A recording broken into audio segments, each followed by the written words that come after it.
여기 이태리에 잘 나가는 미녀의 크리에이터가 친한 친구들에게 목에 핏대까지 세워가며 열변을 토하고 있는데요. 그 모습을 보던 한 중년 남성이 한국과 중국을 언급하며 이태리 미녀들을 당황하게 만들고 맙니다. 과연 이 미녀 크리에이터에게는 무슨 일이 있던 걸까요? 안녕하세요. 저는 이태리에서 전시회 크리에이터로 근무하고 있는 아밀레 알레나라고 합니다. 저는 평소에 항상 새로운 문화를 경험하고 직접 체험하는 걸 좋아하는 성격을 가지고 있어요.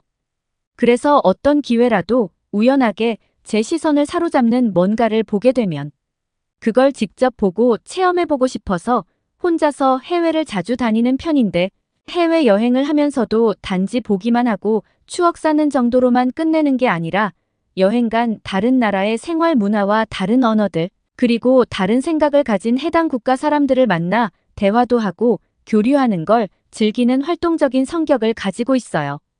그래서 제 휴대폰에는 해외 각국의 외국인 친구들이 상당히 많이 있죠. 하지만 세계에 많은 친구들을 등록해두고 있지만 이 나라 사람들만큼은 절대 친구로 등록하고 있지 않는데요. 그 나라가 어디냐면 바로 중국입니다. 4개월 전에 저는 중국의 명물이라고 불리는 팬더를 보기 위해서 갔던 적이 있는데요. 목적이 있어 가는 거지만 여행을 가는 그 나라의 사람들과 친분도 쌓는 걸 좋아해서 당연히 홈스테이 숙소를 찾아 현지 중국 사람들과 함께 머물 수 있는 곳으로 갔었는데, 이런 제 생각으로 인해 겪지 말아야 할 일들을 체험하게 되는 어리석은 일들을 자초하고 말게 되었어요. 제가 태어나서 정말 많은 해외 각국을 다니면서 다양한 여러 나라 사람들을 만나봤지만 왜 중국인들이 해외 여러 국가들에게 미움을 받는 건지 정말 온몸으로 느끼고 올 수 있었어요.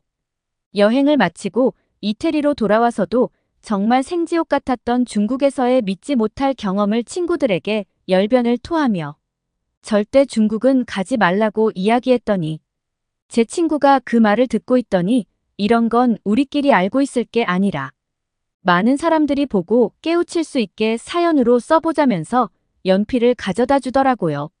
제가 중국에 갔을 때 가장 처음으로 겪었던 황당했던 일은 숙소에 갔다가 중국인 2명과 한국인 1명, 그리고 저까지 이렇게 4명이 한 방을 썼었거든요.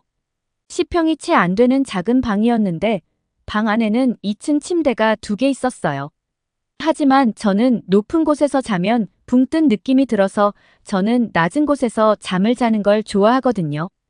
제가 홈스테이를 하기 위해 갔을 때 이미 2층 침대 아래쪽은 중국인들이 차지하고 있었어요. 그래서 저는 평소에 성격대로 웃으면서 반갑다고 인사를 하고 2층에서 잠을 못 자는 특성이 있는데 혹시 양보해 줄 수 있을까라고 조심스럽게 요청했는데 중국인들은 단 몇 초의 고민도 없이 싫다고 거절하더라고요. 아니, 너무 고민도 없이 거절해버리니까 괜히 뻘쭘해지더라고요. 어쩔 수 없이 저는 2층을 사용할 수밖에 없었어요. 참고로 대화는 번역 앱을 써서 대화할 수 있었습니다. 그날 늦은 오후에 저희 방에 또 한 외국인이 홈스테이를 하기 위해서 들어왔는데 그 친구도 아시아인이었어요. 한국인이라더라고요. 이후로 저는 믿지 못할 장면들을 보게 됐었는데요. 새로 들어온 그 친구가 자신을 한국인이라고 소개를 하자마자 중국인이었던 그 2명이 서로 뭐라고 막 대화를 하기 시작하더니 새로 온 한국인에게 손가락질을 하면서 뭐라고 막 하더라고요. 그러더니 자신들의 짐을 온 바닥에 펼쳐놓기 시작하면서 얼른 한국인 보고는 2층으로 올라가라고 했었고, 방바닥에 짐을 모두 풀어놓은 중국인 2명은 침대에서 방문으로 나가는 길만 놔두고는 자신들이 1층 침대를 사용하니까 아래쪽은 자신들 거라면서 우리 보고는 2층 높은 곳은 다 사용하라고 하더라고요. 아니, 2층에 침대 외에는 발을 디딜 수가 없는데 어디를 사용하라는지 말이죠. 그러더니 방바닥에 있던 저희 캐리어를 저희가 있는 2층 침대 위로 던지는 게 아니겠어요? 방바닥은 자기들만의 공간이라면서요. 정말 그 모습에 너무 황당하고 어이가 없어서 기가 막힐 노릇이었어요. 하지만 중국인들은 2명이라 혼자서 어찌할 수 없는 터라 저는 안 그래도 좁은 침대 발밑에 캐리어를 두어야 했었는데요. 그때였어요. 새로운 한국인 친구가 바닥에 널브러져 있는 중국인들의 짐들을 발로 툭툭 밀더니 방 모퉁이로 모두 몰아버리는 게 아니겠어요. 그러더니 이 공간은 방 안에 있는 4명이 동등하게 사용할 수 있는 공간이라면서 말도 안 되는 소리를 하면 참지 않겠다고 하더라고요. 그 말에 중국인 친구들은 그런 한국인 친구의 강한 모습에 순간적으로 쫄았는지 주춤했었는데요. 하지만 이내 한 중국인이 그 한국인 친구의 어깨를 툭 하고 밀면서 엄청 큰 목소리로 중국말을 하면서 시비를 걸더라고요. 그런데 순간적으로 무슨 일이 벌어진 건지 한국인 친구의 어깨를 쳤던 중국인이 방바닥에 쓰러져 있었는데 어찌나 빨랐는지 어떻게 그 중국인 친구가 바닥에 쓰러지게 된 건지도 모르겠더라고요. 그날 이후에 방 안은 중국인 친구들의 억지는 사라졌었는데 중국인들의 행동이나 습관들을 한 방에서 지내며 겪으면서 정말 저렇게까지 이기적일 수가 있을까 싶을 정도였는데요. 화장실에서 대변을 보고 나오면 물을 내리고 뒷정리를 깔끔하게 해줘야 하는데 뒷사람이 있던 말던 대변 보고 물을 안 내리는 경우가 다반사고 양치를 하고 입을 헹궜으면 세면대를 정리해줘야 하는데 입을 헹구고 뱉은 침들이 세면대에 그냥 범벅이 되기도 하고 정말 중국인들이 해외 많은 사람들에게 저렇게 자기중심적인 의식이 미움을 받을 수밖에 없게 하는구나 싶었어요. 그런데 그런 걸 한국인 친구가 보게 되면 한국인 친구는 그냥 놔두지 않더라고요. 중국인 친구들에게 다가가서 용변을 보고 물을 내리고 뒷정리는 반드시 해야 하는 거라면서 훈계를 하고 세면대도 썼으면 물론 주변 정리를 하는 게 기본이라면서 따끔하게 혼내줬었는데 그 한국인 친구가 없었다면 저는 정말 그 공간에서 단 하루도 버티지 못하고 그냥 나오지 않았을까 싶어요. 좀 알아보니 중국인들은 이 자기중심적인 사고방식이 그냥 중국인들의 국민성으로 봐야 한다고 하더라고요. 천하의 중심을 의미한다고 하는 중국은 지리상의 중심점이 아니라 정신적인 중심으로 생각하고 있고 쉽게 말하면 중국이 세계의 중심이고 문화의 중심이라는 강한 망상 같은 게 있다고 하더라고요. 이 정신적인 중심의식으로 나온 것이 바로 중화문명 지상주의라고 하더라고요. 한 번은 이런 적도 있었어요. 중국에 있는 한 뷔페 식당을 가게 된 적이 있었는데요. 사람이 어찌나 많은지 식당에 들어가서 음식을 먹으려고 접시를 들고 나갔는데 정말 입맛을 뚝 떨어지게 하는 중국의 뷔페 식당의 모습에 충격받을 수밖에 없었어요. 보통 뷔페라고 하면 사람들이 접시를 들고 줄을 서서 본인이 먹을 만큼 음식을 집게로 들어 조금씩 담아가는 게 일반적인 모습이잖아요. 근데 제가 갔던 중국 뷔페의 식당은 집게는 고사하고 손으로 음식들을 마구 퍼담기 시작했었는데요. 줄이 어디 있어요? 서로 음식을 담겠다고 음식 쪽으로 사람들이 밀고 들어가는데 정말 너무 황당해서 이 틈바구니에서 내가 지금 뭘 하는 건지 모르겠더라고요.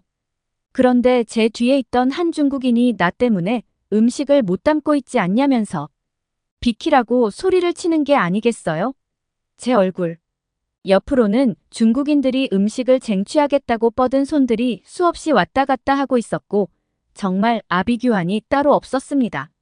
안 되겠다 싶어 과일이라도 먹자는 생각에 과일 코너로 갔는데 그것도 이미 중국인들이 이미 우르르 와서 음식을 집어간 터였는데 수박이 있어야 하는 과일 칸에는 중국인들이 손으로 음식들을 막 집어가는 터에 다 으깨진 채로 수박 국물과 씨들이 과일 칸에 나뒹굴고 있더라고요.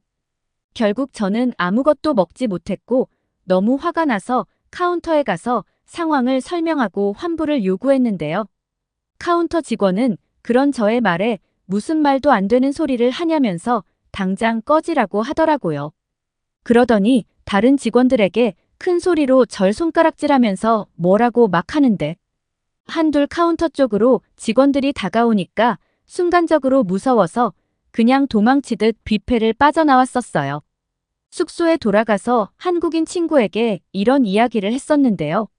한국인 친구는 웃으면서 고생했다고 하더니 중국 문화가 처음 온 외국인들에게는 견디기 힘들 거라면서 마침 옥상에 가서 자신은 음식을 해 먹으려고 했는데 함께 가서 먹자고 하더라고요. 한국인 친구는 옥상에 올라가 한국에서 가져왔던 음식들을 꺼내더니 뭔가 만들었었는데 바로 떡볶이였어요.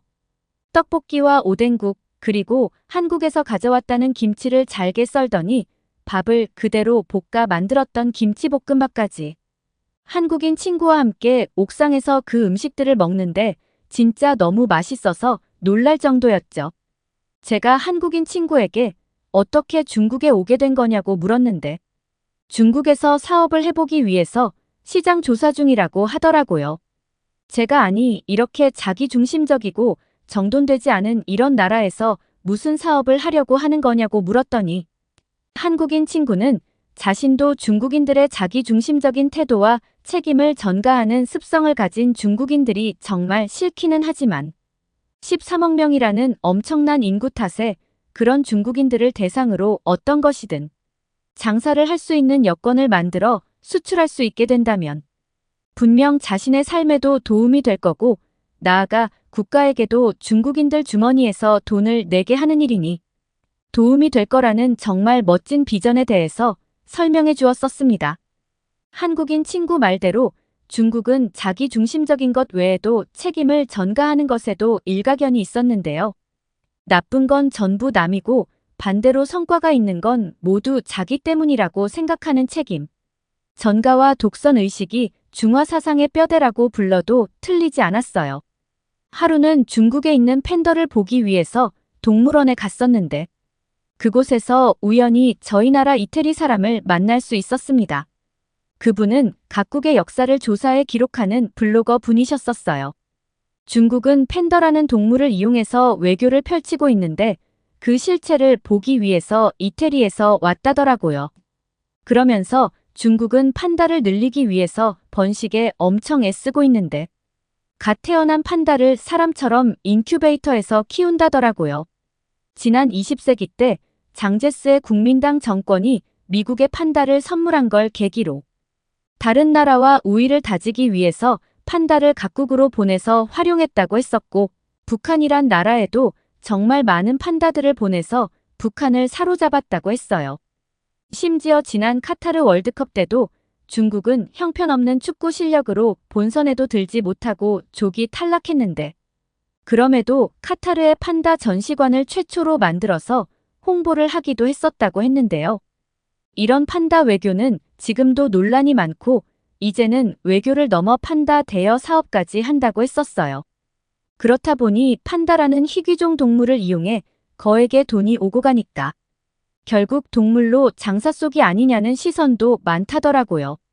제가 정말 많은 국가들을 다녀봤지만 정말 매일이 어쩌면 이렇게 드라마틱할 수 있는 건지 알다가도 모를 중국이었어요.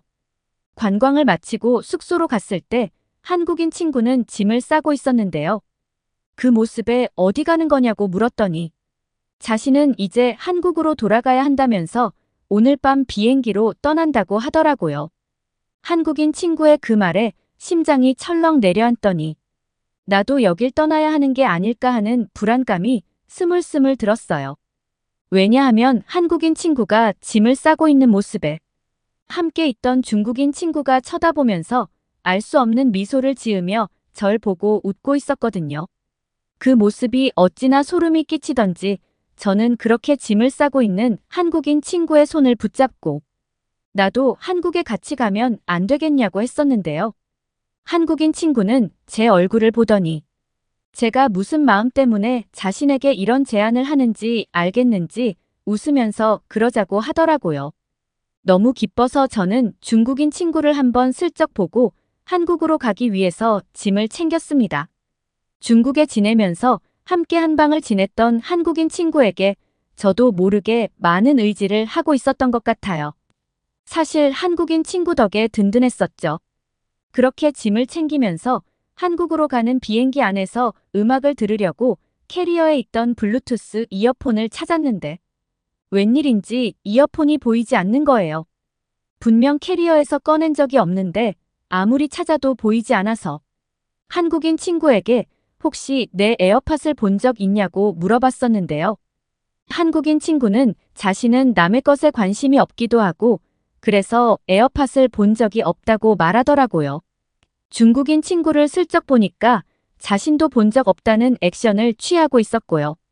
그때 외출을 나갔던 또 다른 중국인 친구가 방 안으로 들어왔는데 아니 글쎄 귀에 제 이어폰을 꼽고 있는 게 아니겠어요. 그래서 제가 그거 혹시 내 것이 아니냐고 물었더니 무슨 소리냐면서 자기 거라고 말하더라고요. 그러면서 자신의 이름이 이어폰 케이스에 적혀 있다고 보여줬었는데 볼펜으로 케이스에 긁어서 적혀 있는 중국 이름을 볼 수 있었어요. 하지만 그걸 보고 저는 제 것이 맞다는 확신을 했었어요. 중국인 친구 이름이 적혔는데 어떻게 그게 내 것이라고 확신했냐고요. 제 이어폰 케이스에는 불에 그을려 아래쪽이 노가 형태가 일그러진 곳이 있었는데 똑같이 불에 그을려 일그러진 케이스였었기 때문이었죠. 그래서 자초지종을 중국인 친구에게 설명하고 다시 돌려달라고 했더니 중국인 친구는 없는 말 지어내지 말라며 소리를 치더니 저를 때리려는 게 아니겠어요. 그때 한국인 친구가 중국인 친구의 손목을 잡고는 그대로 뒤로 밀어버렸고 뒤에서 이어폰을 빼더니 저에게 찾아 돌려줬었어요. 한국인 친구가 뺏어준 이어폰과 이어폰 케이스가 제 손 위에 올려져 있었는데 이어폰은 중국인 친구 걸로 보이는 귓밥이 묻어 있었고 케이스는 볼펜으로 중국 이름을 적는다고 다 그어놔서 형편없는 모습이 되어 있었죠. 그래서 저는 다시 그 이어폰을 중국인 친구에게 난 필요 없을 것 같다고 하고는 가지라고 주고 숙소를 떠났습니다. 제가 없을 때 제 캐리어를 중국인 친구들이 뒤졌다는 건데 숙소를 나오면서도 너무 기분이 나쁘더라고요. 한국은 딱 한 번 다녀왔던 적이 있었는데요. 그때 한국에서의 기억이 너무 좋았던 터여서 다시 한국을 가게 되니까 기분 좋더라고요. 인천에 도착했을 때도 역시나 그때 느꼈던 기분을 다시 한번 느낄 수 있었어요. 엄청나게 크고 웅장한 모습과 타국가들의 공항과는 비교도 되지 않을 만큼 우수했던 첨단 시스템들, 무엇보다 타인에게 무한한 친절을 베풀고 배려하는 한국인들의 시민의식까지 뭐 하나 빠지는 게 없는 한국의 모습 그대로였습니다. 이번 여행을 통해서 저는 중국인들은 절대 친구로 둘 수가 없겠다는 생각을 정말 뼈저리게 체험하게 되었었고 그때 여행의 가장 큰 수확은 중국에 갔을 때 만났던 한국인 친구를 사귈 수 있었다는 거였어요. 제가 중국과 한국을 갔다가 이태리에 돌아간 뒤에 친구 집에 놀러가서 제가 중국에서 있었던 이야기들을 목청 높여 이야기해주고 있었는데요. 친구 아버지가 저희 대화에 갑자기 끼어드시더니 중국에 대해서 장황한 이야기를 해주시더라고요. 친구 아버지는 대만에 오랜 시간 일 때문에 지낸 적이 있었다고 했는데요. 지금 전 세계는 중국인들의 미립국자 문제로 엄청난 신음을 하고 있다는 이야기를 하셨어요. 자신이 있었던 대만은 옛날 2차 대전 이전까지만 해도 열쇠로 문을 잠그고 다니지 않아도 될 만큼 물건을 도둑 맞는 일들이 없었는데 2차 대전이 종료되고 일본인들이 물러난 뒤에 중국 대륙으로부터 약 200만 명의 중국인들이 대만으로 유입되었고 이로 인해 도둑이 없었던 대만은 순식간에 금방 도둑놈의 나라가 돼버렸다고 이야기해 주셨는데요. 도둑이 너무 많아져서 초고층 빌딩의 최상층마저도 열쇠를 굳게 잠그지 않으면 안 되는 수준이라면서 그런 일이 있고 나자 대만인들 중에는 중국 사람들만 보면 도둑이라고 생각하고 자식들에게 조심하라고 충고할 정도라고 하더라고요. 그러면서 서랍에서 옛날 기사가 적힌 신문을 보여주셨는데 그곳에는 정말 충격적인 뉴스가 실려 있었는데요. 1994년 중국의 한 호수에서 대만 관광객 24명을 태웠던 유람선이 호수에서 중국인 강도를 만나서 유람선에 타고 있던 24명 전원을 선실에 가둬놓고 중국 강도들이 불로 태워 죽인 사건을 담은 내용이었어요. 대만에서도 역사적으로 비극적인 사건으로 기록하고 있다고 하더라고요. 한편 중국에서 알게 된 한국인 친구에 대해서도 저는 친구들에게 이야기해 줬었는데요. 그 한국인 친구가 아니었다면 아마 그 숙소에서 중국인 2명에게 몰매를 맞았을지 모른다고 했더니 친구 아버지가 됐든 한국은 아마 그 중국 때문에 되게 억울한 나라가 아닐까라면서 이야기를 꺼내시더라고요. 아니, 중국 때문에 한국이 뭐가 억울하다는 거예요? 라고 물어보자. 친구 아버지는 아시아 국가에서 공기가 가장 대기질이 좋지 않은 나라가 OECD 국가 중에서 한국이 2위에 오를 정도로 나쁘다고 말하더라고요. 아마 중국의 미세먼지가 수시로 아래로 흐르면서 한국의 대기질이 늘 나빠지고 있는데 이로 인해서 한국인들이 나쁜 공기 속에서 살아야 하니까 억울할 수 있을 거라던 거였어요. 한국을 막상 가보면 한국이라는 나라 자체와 국민들의 사고방식이 성숙한 선진 의식들을 모두 가지고 있는 국가여서 그 나라 자체로만 보면 정말 훌륭한 국가인데 한국은 중국부터 지금 휴전 중인 북한과의 관계 그리고 일본에게 식민 지배를 당했던 비극적 역사 등등 타 나라들로부터의 부정한 일들을 많이 겪으니 한국은 억울한 나라이지 않겠냐면서 그러면서도 지금 국제사회에서 한국 콘텐츠와 문화가 엄청난 이슈를 끌어내는 걸 보면 정말 작지만 강한 나라가 아닌가라는 생각이 들어 우리 이태리도 한국의 저런 모습들은 본받았으면 좋겠다고 이야기하더라고요. 중국인들은 친구로 둬서는 안 되겠다는 생각을 저만 가진 게 아니구나라는 생각을 갖게 되는 일도 있었는데요.